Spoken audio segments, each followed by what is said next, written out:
জয় মা শ্মশানকালী। আজকে আমরা চলে এসেছি বসুয়া বিষ্ণুপুর বীরভূম মন্দির। এখানের মন্দিরটা আজ থেকে প্রায় 100 বছর আগে প্রতিষ্ঠা লাভ করেছিল। এখানকার প্রকৃতি, এখানকার সৌন্দর্য, এখানকার যে ইতিহাস, এই সমস্ত কিছু কথাবার্তা বলার জন্যই আমরা চলে এসেছি। তো আজকে আমরা পেয়ে গেছি এখানকার পূজারী, এখানকার ইতিবৃত্ত, এখানকার মায়ের যে মহিমা উনি আমাদেরকে শোনাবেন। তো সাথে থাকো। নমস্কার। নমস্কার। ভালো আছেন? ভালো। বেশ। দিয়ে শরীর ঠিক আছে তো? শরীর ঠিক আছে। তো মায়ের এই মন্দিরে আপনি কতদিন ধরে পূজা করছেন? আমি পুজো করছি, ধরুন আমার বাবা করতো আগে 30 বাবা প্রায় 30-40 বছর বাবা পুজো করেছেন। আর আমি এখানে মোটামুটি প্রায় 7-8 বছর হয়েছে আমার এখানে পুজো করা। আগে বাবা করতেন এখানে পুজো, বাবা মারা যাওয়ার পর থেকে আমি এখানে এসেছি। আচ্ছা। তো মায়ের পুজো দিয়ে আপনি ভালো আছেন? অবশ্যই ভালো আছি। আচ্ছা, এখানে কতজন আসে পুজো? এখানে প্রচুর লোকজন আছে। এখানে মেনলি পুজো হয় শনি মঙ্গলবার, অমাবস্যা বেশি পুজো হয়। এখানে মা খুব জাগ্রত, এখানে মায়ের মহিমা অপার, প্রচুর মায়ের মহিমা। এখানে মার কাছে যে যা চায় সে তা পায়। আচ্ছা আচ্ছা। এখানে অনেক দূর থেকে, অনেক দূর দূরান্ত থেকে এখানে মানুষ আসে এখানে মায়ের কাছে। ভগবান অবশ্যই একদম ভক্তি। মা হচ্ছে খুব মা এখানে মানে শ্মশানকালী বা ডাঙ্গালকালী রূপে এখানে প্রতিষ্ঠিত মা। এখানে কার্তিক মাসের অমাবস্যার সময় এখানে মায়ের পূজা হয়। মেন পুজোটা কার্তিক মাসের অমাবস্যার সময় পুজোটা হয়। এখানে প্রচুর মেলা টেলা বসে, সেই সময় মায়ের পুজো হয়, প্রচুর ছাগ বলিদান হয়, মানে যা যা মনস্কামনা থাকে তাদের সব পূর্ণ হয় সব দিনে। তো অনেকটা বড় জায়গা, অনেক বড় একটা এলাকা। এবার এখানকার প্রকৃতি খুব সুন্দর, গাছপালা খুব সুন্দর। তো এই গাছপালাগুলো মন্দির কমিটি বানিয়েছে? হ্যাঁ, মন্দির কমিটি বানিয়েছে, তারাই দেখাশোনা করে, তারাই সব করে। এখানে মায়ের মোটামুটি প্রায় আপনার 5 বিঘে মতো জায়গা আছে মোটামুটি। এইখানে গাছপালা আছে, আছে। এখানে সাধু বাবারাও থাকেন, তাদের জন্য বাড়ি করা আছে। এখানে ভোগ মন্দির আছে, মায়ের ভোগের জন্য ভোগ মন্দির আছে। এখানকার এলাকাবাসীদের মুখে শুনলাম যে এখানে একজন সাধু থাকতেন। তো উনি মোটামুটি উনি অনেক বয়স হয়েছিল, উনি মারা গেছেন। এই মাস 2 হলো উনি মারা গেছেন, মাস 2-3। আচ্ছা, ওনার পরিবর্তে কেউ এসেছেন? ওনার পরিবর্তে আছে। আগে যিনি থাকতেন ওনার নাম কি ছিল? ওনার ছিল মানিক বাবা। মানিক বাবা। হ্যাঁ। তো বন্ধুরা, মানিক বাবার নামে একটা করজোড়ে নমস্কার তোমরা করবে। এখানে অনেকজনই পুণ্যার্থীরা আসে এবং অনেকে অনেক কিছু দান করে যায়। হ্যাঁ হ্যাঁ। এখানে একটা বড় মন্দির হওয়ার কথা আছে? আছে, হ্যাঁ হ্যাঁ, হবে, হওয়ার কথা আছে, হবেও, বিগত দিনে হবে। এরকম কোনো কি ডেট ফিক্সড হয়েছে? এখনো ডেট ফিক্স হয়নি, তবে কথাবার্তা হচ্ছে যাতে খুব শীঘ্রই করা যায়, খুব তাড়াতাড়ি করা যায় মায়ের মন্দিরটা। একটা শ্মশান আছে। শ্মশান আছে, সেখানে দেওয়া হয়। হ্যাঁ হ্যাঁ। মোটামুটি এখানে কতগুলো দেওয়া হয়? এখানে ঠিক নেই, মাসে 10টা 15টা 12টা কোনো ঠিক নেই, হয় একদম। কত থেকে আসে দাহ করতে? এইখানে অনেক আশেপাশে এই গ্রাম, যেমন আছে আপনার বসুয়া, বিষ্ণুপুর, এখানে মারগ্রাম, অনেক জায়গা থেকেই আছে। যারা দেখুন এদের বংশ পরস্পর হয়ে আছে, যে আমার বাবা এখানে আছে, তার ছেলেরা, এরা সবাই এখানে আসে, এরকমভাবেই আসে ধরুন। আচ্ছা, মায়ের কাছে মনস্কামনা পূর্ণ হয়েছে এরকম মানুষের কি কোনো গল্প আছে? হ্যাঁ, এরকম আছে, অনেক মানুষের আছে। ধরুন কাউরি বাচ্চা হচ্ছে না, মায়ের কাছে এসছে, মাকে বলেছে মা হ্যাঁ তুমি আমাকে দাও, আমি যেন আমার হয়। অবশ্যই হয়েছে। আচ্ছা, আপনার বাবা এখানে কতদিন? বাবা মোটামুটি প্রায় 40 বছর ধরুন। 40 বছর বাবা পুজো করেছেন। উনি মারা গিয়েছেন? উনি মারা গেছেন, উনি বিগত 5 বছর মারা গেছেন। ওনার নাম হচ্ছে কালমানিক রায়, আমি তার ছেলে, একটাই ছেলে, আমার নাম সুকান্ত রায়। আচ্ছা, আপনি বিগত 8 বছর ধরে? হ্যাঁ, আমি গত 7-8 বছর হলো এখানে আমার করা। এখানে মায়ের কাছে যে আসে, যে যা চাই সে তাই পায়। মা খুব এখানে জাগ্রত। মন্দিরটা বয়স কত হলো? বয়স প্রায় 100-র কাছাকাছি। ধরো আমরা যতদিন থেকে দেখছি, ধরো আমার বয়স যতটা, তার থেকে আমি অনেক দিন থেকে আমার বাবাদের মুখে শোনা যে 100-র কাছাকাছি ধরো বয়স। তো 100 বছরের প্রায় কাছাকাছি মন্দির। এখানে ভক্তিতে সমস্ত কিছুই মেলে, তাই এখান থেকে দূর দূরান্ত থেকে অনেকে আসে। তোমরা যদি চাও তাহলে অবশ্যই আসতে পারো। খুব এখানে মেন পুজো হয়, মায়ের পুজো হয় শনি মঙ্গলবার, অমাবস্যা, আবার অন্য দিনেও আসে, না আসা নয়, কিন্তু মেন পুজো মানুষ শনি মঙ্গলবার হয়। শনি কিংবা মঙ্গলবার তোমরা আসতে পারো। মায়ের মেন পুজো হয়, তবে শনি মঙ্গলবার এখানে ভক্তের ঢলটা বেশি হয়। হ্যাঁ, ঢলটা বেশি হয়।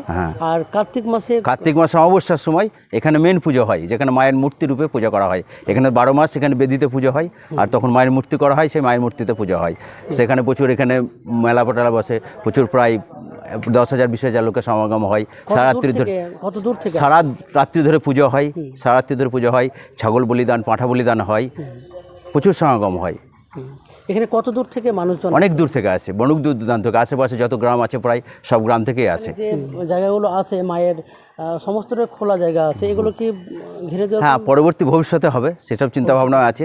আগে মায়ের মেন মন্দিরটা হবে, তারপরে সব চিন্তাভাবনাগুলো করা আছে। এখানে যতটুকু আমি শুনেছি এবং জেনেছি যে এখানে মুসলিম অমুসলিম সবাই এখানে পুজো দিতে আসে। হ্যাঁ, এখানে সবাই আছে, মায়ের কাছে সবাই আছে, তারাও মায়ের কাছ থেকে ফল পায়, তারাও মায়ের কাছ থেকে আসে, মায়ের কাছে আসে।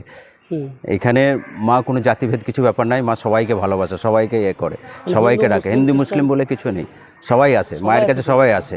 মা এখানে কিন্তু কোনো জাতিভেদ কিন্তু মানেন না, উনি চান যে ভক্তি করে যে আসবে তাকে মা বুকে টেনে। অবশ্যই, যে মা হিন্দু মুসলিম বলে ব্যাপার নাই, মা যে ভক্ত যেতে মানে সন্তুষ্ট হবে, মা যার কাছে, মা তাকেই করবে, মানে তার মনের বাসনা পরিপূর্ণ করবে। সে হিন্দু মুসলিম বলে নয়, মাকে যে ভক্তি করে ডাকতে পারবে, মা তারই মনোবাসনা পূর্ণ করবে। বিশ্বাস আর ভক্তি এইটুকু থাকলেই মা সব কিছু হবে। এখানে কতদিন ধরে মেলা হয়? এখানে মেলাটা 2 দিনের জন্য হয়, মেনলি 2-3 দিনের জন্য হয়। মায়ের পুজো আগের দিন থেকে তারপরের দিন, তারপর 3 দিন, মোটামুটি 2 দিন থাকে মায়ের মেলাটা। তখন প্রচুর ভক্তের সমাগম হয়, 10,000-20,000 লোকের তখন সমাগম হয়, অনেক সমাগম হয়। এই মন্দিরটা তৈরি করার জন্য কি সবাইকে সহযোগিতা হাত বাড়াচ্ছেন? হাত বাড়াচ্ছেন, আরও বাড়ালে আরও ভালো হবে। বিগত দিনে যদি আরও লোকে হাত বাড়ায় তাহলে আরও ভালো হবে। মন্দিরটা শীঘ্রই করার মানে ইচ্ছা শীঘ্রই আছে। লোকে যদি সাহায্যের হাত বাড়িয়ে দেয়, যত তাড়াতাড়ি লোকে সাহায্য করবে তত তাড়াতাড়ি মন্দিরটা হবে।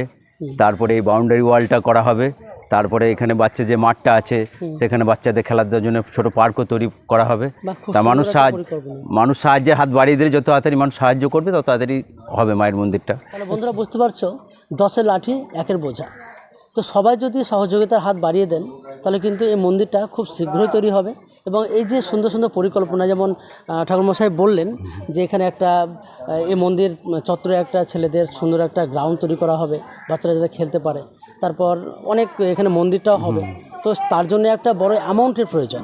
সেই অ্যামাউন্টটা তো যত তাড়াতাড়ি হবে তত তাড়াতাড়ি কিন্তু কাজ শুরু করা যাবে, পরিকল্পনাটা আরও বাস্তবায়িত হবে। হ্যাঁ, আর যত হবে আরও পরিকল্পনা তত করানো হবে।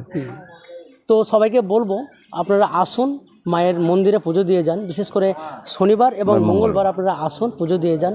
আর যতটুকু পারবেন ততটুকু মায়ের মন্দিরে দান করে যান। খুব শীঘ্রই তাহলে গড়ে উঠতে পারবে। কারণ তোমরা বুঝতে পারছো, একটা মন্দির তৈরি করার জন্যে প্রচুর অর্থের প্রয়োজন হয়, যেটা ব্যক্তিগতভাবে একজনের পক্ষে সম্ভব নয়।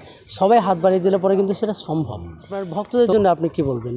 আমি ভক্তদের সবসময় মঙ্গল কামনা করব, মঙ্গল কামনা করি, তারা যেন যে কামনা বাসনার জন্য যেটা আসে তাদের জন্য সেটা পরিপূর্ণ হয়। তো ভক্তিতে ভগবান বারবার বলে আসছি, আমি বলেছি, ঠাকুরমশাই বললেন। তো ভক্তি থাকলে অবশ্যই একবার আসুন। সহজ রাস্তা, ঠিকানা হচ্ছে বসুয়া, বিষ্ণুপুর, বীরভূম। এখানে বিষ্ণুপুর বাস স্ট্যান্ড থেকে মাত্র 2 কিলোমিটার রাস্তা। এখানে আপনি পরে 10 টাকা ভাড়া নেবে। এখানে এসে আপনারা পুজো দিয়ে যান। দেখুন এখানকার প্রকৃতির মনোরম প্রকৃতি, আপনি জাস্ট ভুলতে পারবেন না।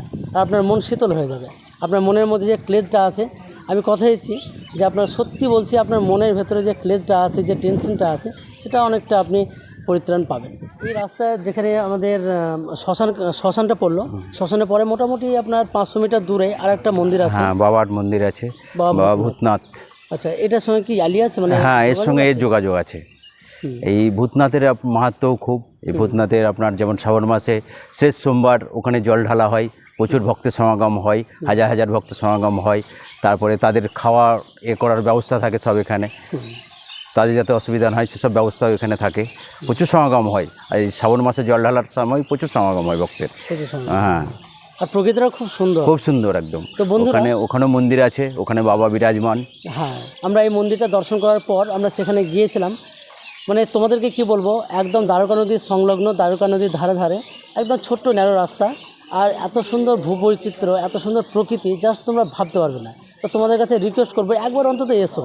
আর এত সুন্দর মনোরম প্রকৃতি, পরের বার যখন আবার আসবো, এবং খুবই শীঘ্র আসছি, ওখানকার ভিডিও তোমাদেরকে আমরা দেখাবো, এবং বাবা ভূতনাথের মন্দিরটা তোমাদের আমরা দর্শন করাবো। তো বন্ধুরা, এই ছিল আমাদের পূজারী মশাইয়ের সঙ্গে আমাদের সাক্ষাৎকার। মা শ্মশানকালী মন্দিরের এই যে অপরূপ সৌন্দর্য, তার মহিমা, সমস্ত কিছু নিয়ে। তো দেখা হচ্ছে পরের একটি এপিসোডে, আরও একটি নতুন ভিডিওতে। ততক্ষণ সবাই সুস্থ থাকুন, ভালো থাকুন, আপনজনদের খেয়াল রাখুন। সবাই ভালো থাকবেন, খুব তাড়াতাড়ি দেখা হচ্ছে। সবাই ভালো থাকবেন, সবাই ঠাকুর মা কালী আপনাদের মঙ্গল করুক সবার। জয় মা রক্ষাকালী।